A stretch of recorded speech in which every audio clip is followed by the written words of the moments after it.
you very much. I really appreciate the opportunity to come and talk to you about the thing that has been occupying my life since I started here. No? There. Okay. So I want to begin with a little bit of brand recognition. Everyone Counts is the Colorado logo for the census. The United States Census 2020 is the federal logo for the census. You will see either or both of these logos on every official document that comes about the census. So if you don't see things, give me a call. Because we're really concerned that people have the right information about what is going on beginning this March. So, I don't need to tell you this, but the census is one of the essential activities of representative government. This begins every 10 years, it's done every 10 years. It begins, Census Day is April 1st, 2020, and data collection begins in March, and that's mandated by the Constitution. We use census data to distribute members of the House of Representatives throughout the state. Also, we use it to provide data for redistricting, and all the way down to the municipal level. So this is a very important piece of data collection that we do every 10 years. So this is what is at stake for Colorado. This data is based on a projection in 2018 that shows Colorado gaining the House seat. I'm sorry. Thank you. Okay, I'm going to stand this way and then, all right. How's this? There we go. But this distribution is based on a projection, and the actual distribution of House seats is going to be based on the count. So it's important that we have everyone represented in Colorado, everyone completing their census form, everyone being counted. Additionally, I do sound like the voice of God. The financial impacts was $2,300 per person per year, based on federal formula funds that serve basically the entire range of federal supports to Colorado. So $23,000 per person per day. No, it's $2,300 per year. So over the course of a decade, it's $23,000. Okay. Additionally, and this is totally self-serving, in my office, we reset everything based on the census results. And so all of our projections, all of our forecasts are based upon the information that we're going to be getting in 2022, based on the 2020 census. If there is a group that is misrepresented in that count, we're stuck with it for a decade. Okay? And that, in a state like Colorado, which is growing, has been growing very rapidly since 2010, that could be a big deal. So, the goal of the Census Bureau is to count everyone once and only once in the right place. It's really important that we get this right place part so that people are located correctly for redistricting processes, and also just to help us understand how areas are changing over time. The way that we do this is that my office has been working for the past year updating the master address list through a program called the Local Updated Census Addresses. There are currently additional programs that are looking at new housing units that will be occupied by April 1st. It's a program called New Construction. And also, the Census Bureau right now is out on the ground doing something called address canvassing, which is verifying the address information that is on the official roster, master database, and making sure that there's actually a house there.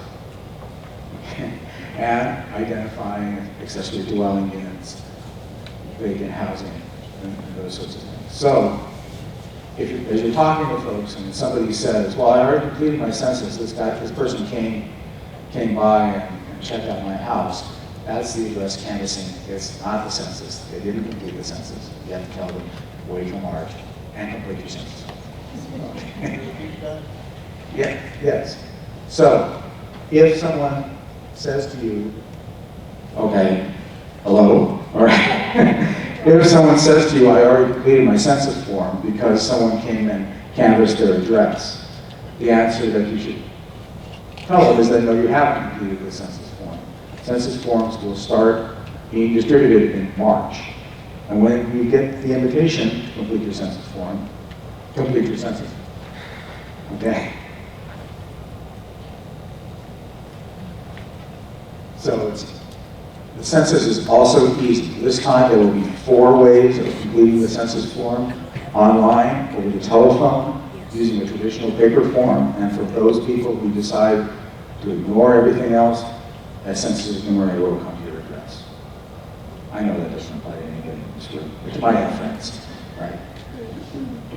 The online and telephone version census forms are available in 13 languages. There will be additional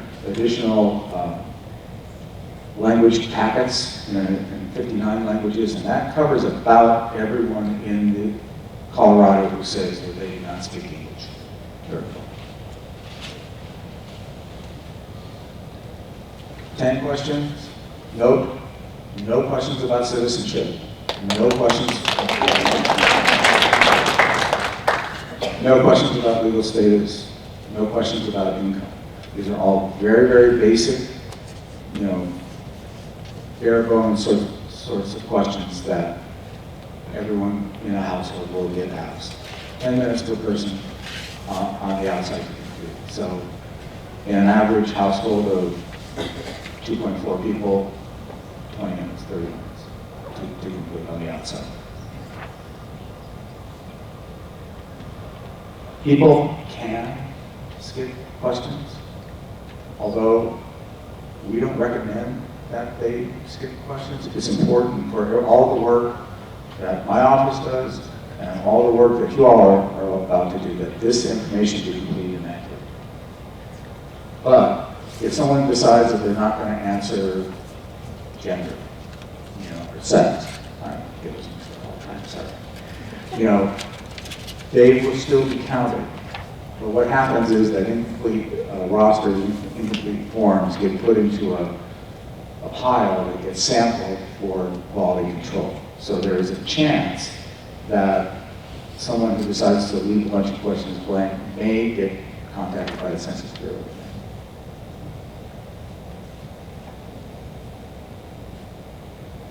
We have special approaches for counting people who are in dormitories and colleges, people who are in prison, people who are in the military, and the homeless population.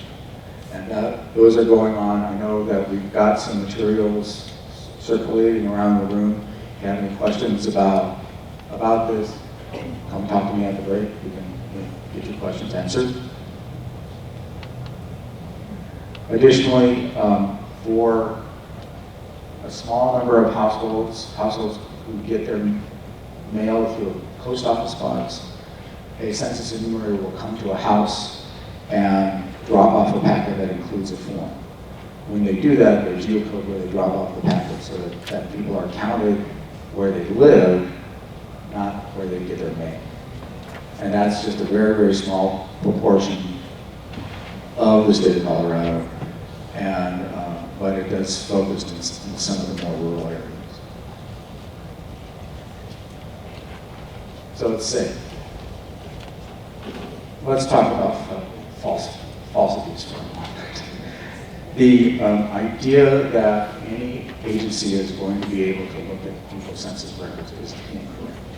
Census data is held confidential for 72 years, then it's transferred to the National Archive sends it off so that Ancestry has a business model. But this information is never shared, individual records are never shared with anyone. What the Census Bureau is a data aggregator. They will gather up data by geography and publish information about census blocks and tracts and counties and municipalities. So the idea that someone is concerned that ICE is going to come to their household because of their response to the census is incorrect. That will not happen. And actually, that has never happened since the end of World War II. And the Census Bureau employees are sworn to they take lifetime oaths of secrecy, and disclosing information results in a 5-year prison term and $250,000 fine per release. So there are strong incentives to maintain this the confidentiality of data. Additionally, and I'll tell you this, when I'm working with the folks in the Census Bureau, they take confidentiality very seriously. And the idea that somehow this information is going to get out to some other agency offends them to their core. And I can't overstate that. Yes?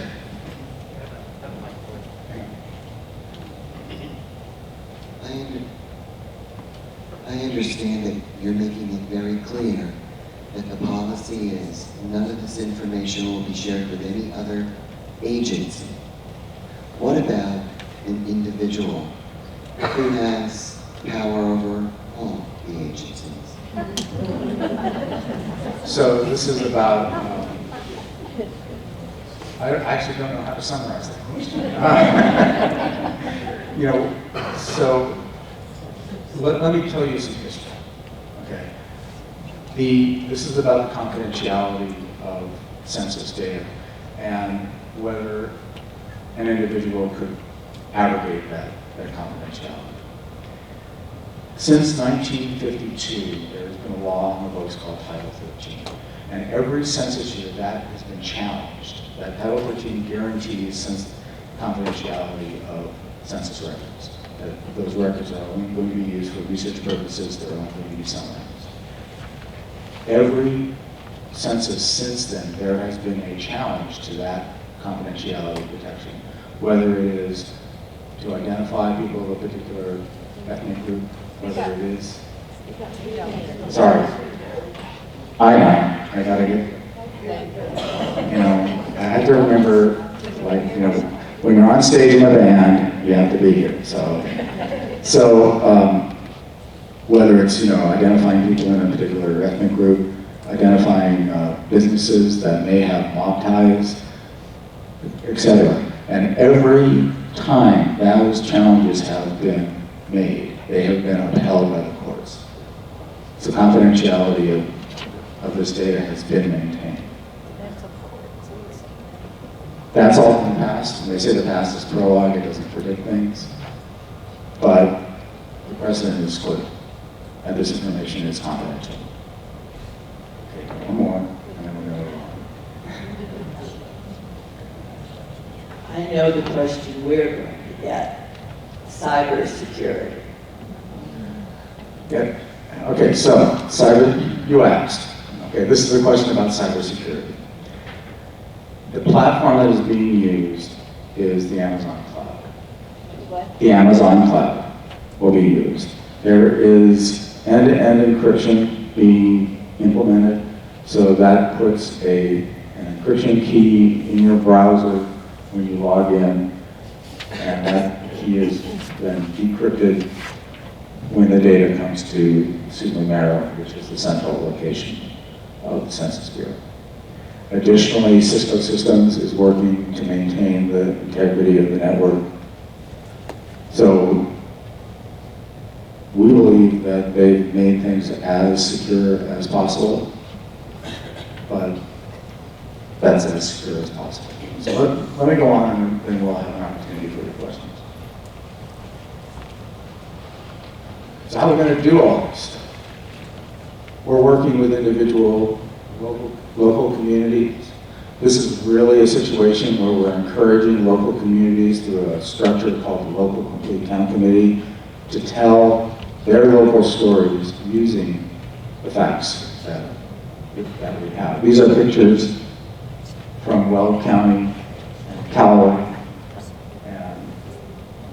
and Bennett. Thank you. I'll just let you guys take it. Now, the idea here really, more than any previous census, is to make sure that people understand how this is meaningful for their communities. And for those of you who have experience doing grassroots organizing, this should be very familiar to you.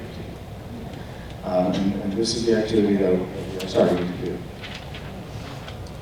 We're working with the Census Bureau to address some of the barriers that are here. There are barriers from financial limitations to just a general declining response rate, and all of these things. We're working at multiple levels with the Federal Census Bureau, with the partnership specialists who are here in Colorado, my office, and then we're also working with local communities. This is more of a description of some of the ways that our activities and the local activities interact with one another. And like I said, we are sponsoring, my department, the Department of Local Affairs, is sponsoring the State Complete Count Committee, which is helping to coordinate statewide messaging and local activities. And then we have an entire network of local complete count committees, which are people who are actually on the ground. And every time I talk to people, I end up saying the same thing. Go and talk to your faith leaders. Go and talk to your community leaders. Find out what their issues are and try to address those. And those of you who have, used shoe leather for political campaigns, you understand exactly what I'm talking about. Right?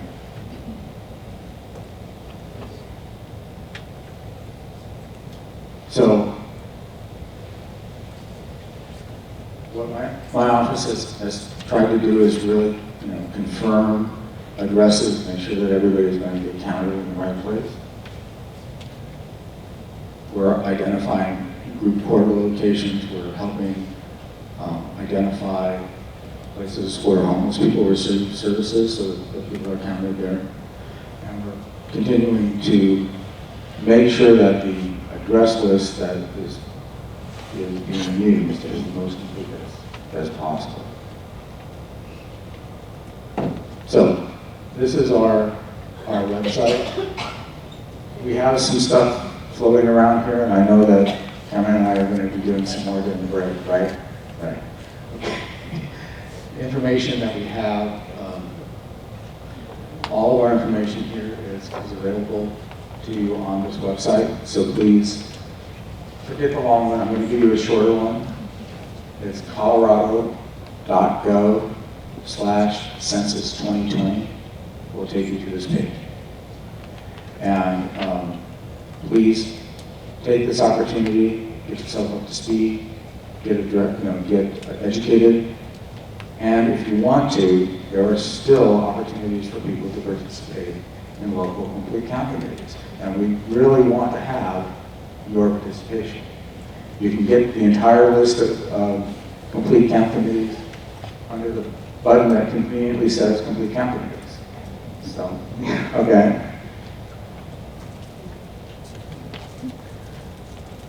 Additionally, there are state funds. There was a $6 million grant program that my department is managing. They're beginning to, this is an outreach program for hard to count populations. They are beginning the review of applications now, and we expect that money will start to be released in November. Additionally, my office has got a a small grant program for municipalities and local organizations to get promotional materials. I didn't bring the stress balls because last time I threw them out to the audience, I need somebody. But you know, if you need a stress ball that says Census 2020 on it, we can get you those. If you need pens, we can get you those. And what we ask that you do is that you work with the local account committee so that everything is coordinated.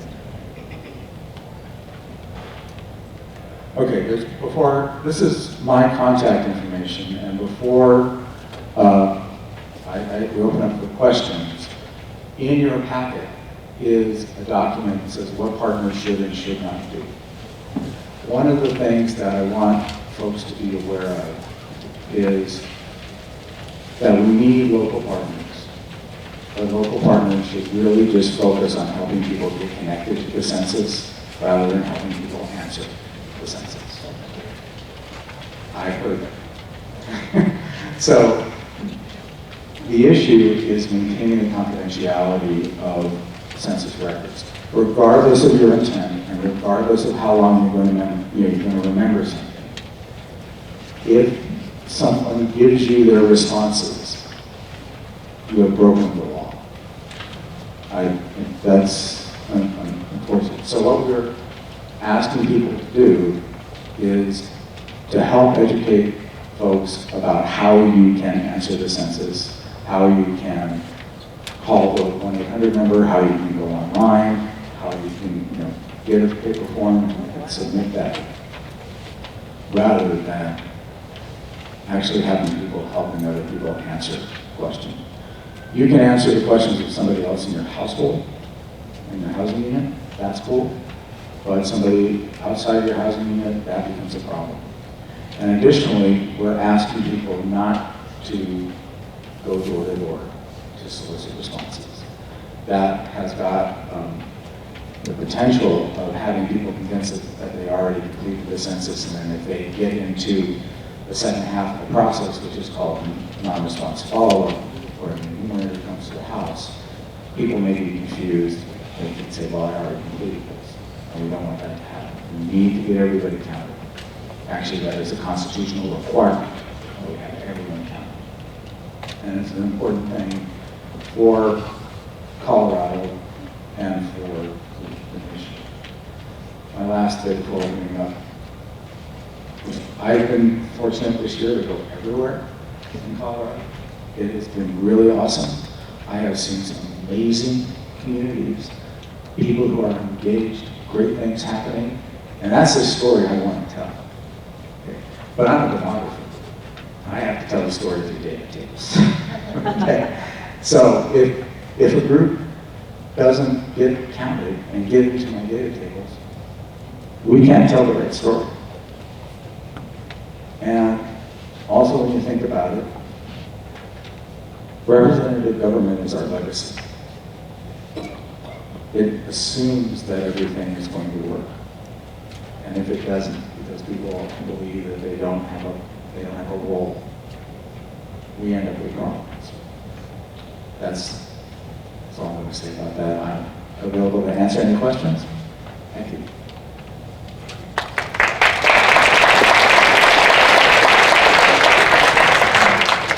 We'll start here.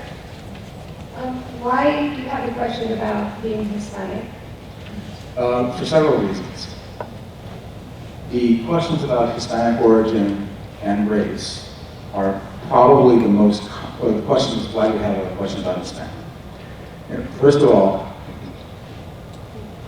because there are laws that require identification of people of Hispanic and Latino origin to help address issues like discrimination.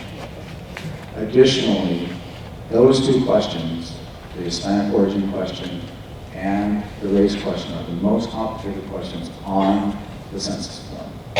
It is set up so that people can mark up to 7 categories, including Hispanic status. That produces 128 combinations of race and ethnicity before you even ask about what country people are from. It makes my life really interesting. That's a lot of fun.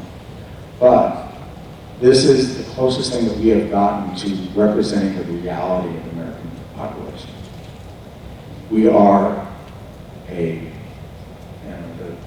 the phrase melting pot has got political ramifications, but we are just an amazing group of different people from different points of view, different histories, and different ethnicities.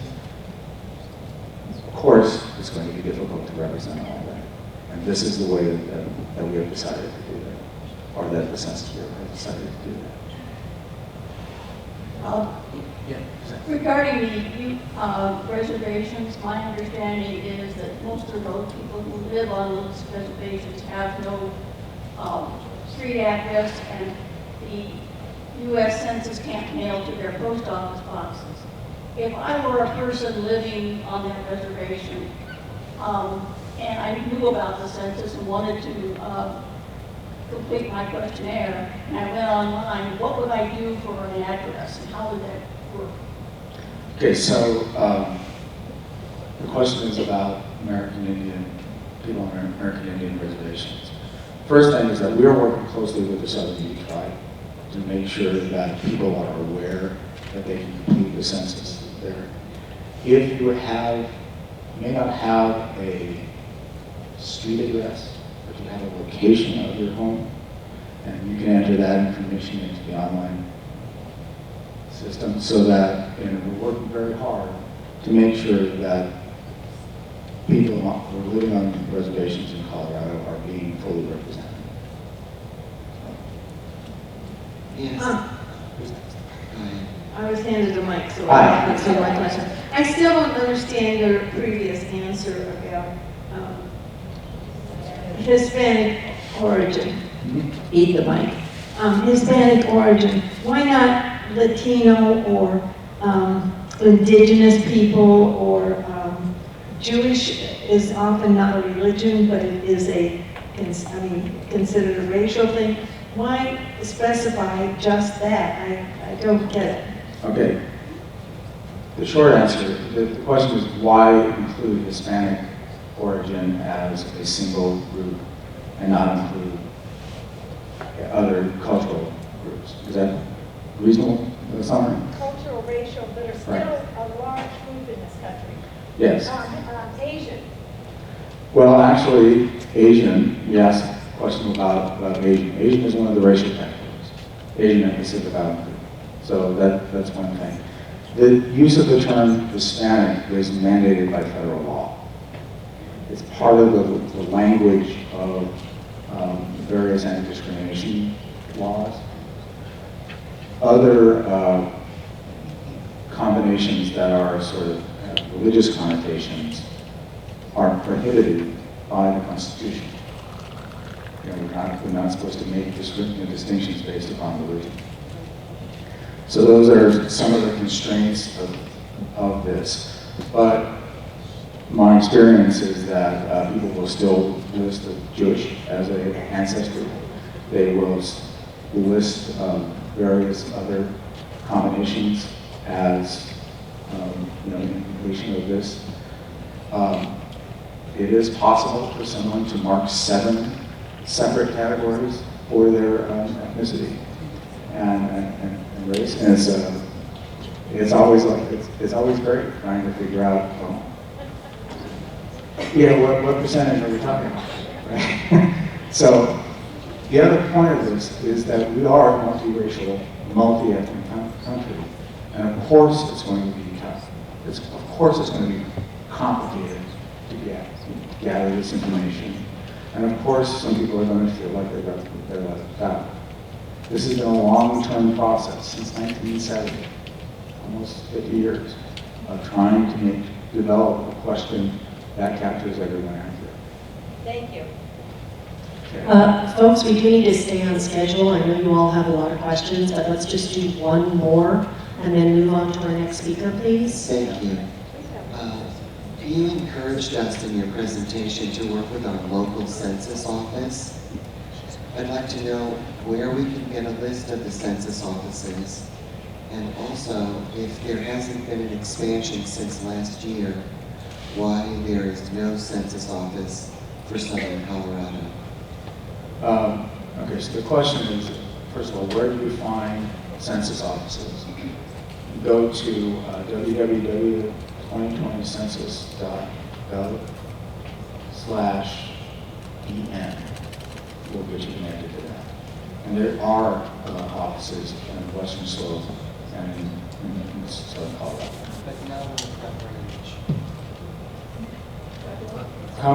You're not on the front page. Let's talk afterwards. We'll get that addressed.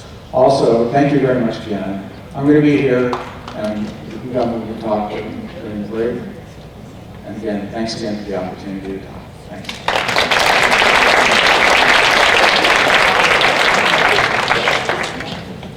So I'm back. First of all, let me say a couple of things about the census. During the annual meeting in early June, we handed out cards to all local leagues. And if you haven't distributed those cards, these cards yet, please do so. We were to get them out to the public as soon as we possibly could. They talk about what the census is about, and also on the back gives you some pointers about what you could do. Very important. So every league got a packet of these things, of these cards, and we still have some, I think, in the office if you need some more. And then there's also in your packet, there's some support actions for local leagues. And if you remember, those of you who were at the annual meeting, we have materials on the website in what I think is being called the library. The what?